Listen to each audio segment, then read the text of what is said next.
Osama তাসির। Osama তাসিরকে বলা হয় ব্যবসায়ীদের সেলিব্রিটি। 2019 সালে Dhaka chamber of commerce industry বা ডিসিসিআই এর সভাপতি হন। এর আগে 2014 সালে ছিলেন সিনিয়র ভাইস প্রেসিডেন্ট। ডিসিসিআই এ তিনি ক্ষুদ্র ও মাঝারি শিল্প নিয়ে কাজ করেন, যা পোশাক শিল্পের জন্য অনেক গুরুত্বপূর্ণ।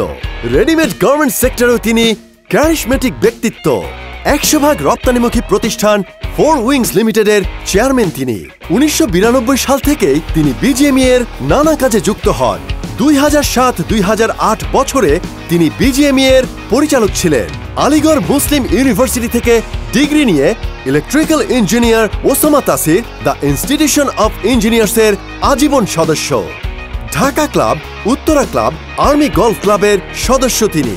ওসামা তাসির মালিক ও শ্রমিকদের মধ্যে সংযোগকে গুরুত্বপূর্ণ মনে করে। আগামী দিনে রেডিমেড গার্মেন্টস সেক্টরে নারী আরো গুরুত্বপূর্ণ হবেন বলে তিনি বিশ্বাস করেন। আসসালামু আলাইকুম। আমি 2007-08 বিজিএমই পর্ষদে আপনাদের মূল্যবান ভোটে নির্বাচিত হই। এর মধ্যে আমি একটি দীর্ঘ সময় অতিবাহিত করি ঢাকা চেম্বার অফ কমার্সে। আমি প্রেসিডেন্ট হিসেবে নেতৃত্ব দিই ঢাকা চেম্বার অফ কমার্স ইন্ডাস্ট্রিকে 2019 সালে। আমি মনে করি আমার ভিন্ন অভিজ্ঞতা আমাকে বিজিএমইতে এসএমই শিল্পকে এগিয়ে নেওয়ার জন্য উত্তরোত্তর সাহায্য করবে। কোনো ব্যক্তিগত আকাঙ্ক্ষা থেকে নয়, ফোরাম প্যানেল নেতা জনাব ফয়সাল সামাদের নেতৃত্বে আমরা যদি আগামীতে বিজিএমই পরিষদ গঠন করতে পারি তবে নির্ভীকভাবে কাজ করব বিজিএমই সদস্যদের জন্য। আরও কাজ করব আমাদের শিল্পের প্রাণ প্রিয় শ্রমিক ভাই বোনদের উত্তরোত্তর উন্নতির জন্য। স্বচ্ছ বিজিএমই গড়া আমাদের অঙ্গীকার। স্বচ্ছ বিজিএমইতে সকল সদস্য হবে সব ক্ষমতার উৎস।